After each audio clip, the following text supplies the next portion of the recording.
Exam ka, pag-seminar ka, unang-una mag-i-student permit ka muna. After 1 month, papalitan nyo ng non-pro. O kaya professional dahil namamasada ka. Di wala ka naman din yung problema.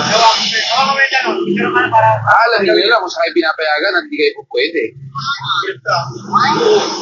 For the meantime po yan, may imponto ha. Alam naman yun ng presidente nyo eh. Ilang beses na po kayo nauuli dito. Hindi naman namin kayo pwedeng pagbigyan dahil ilang beses na po ito nauulit. Hindi man ikaw.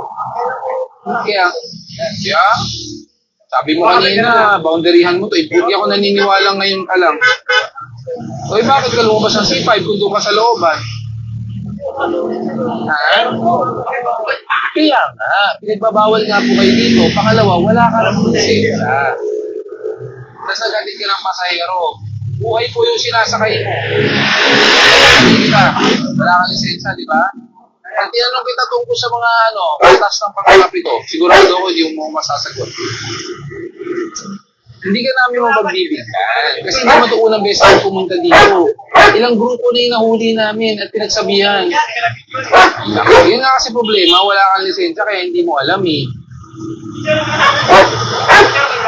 Saka ikaw na rin nagsabi, boundary-an ko, so hindi ko kayong na lagi kang bumiyahe dito. Hindi ka na napunta dito? Oo, isa ka ba bumiyahe?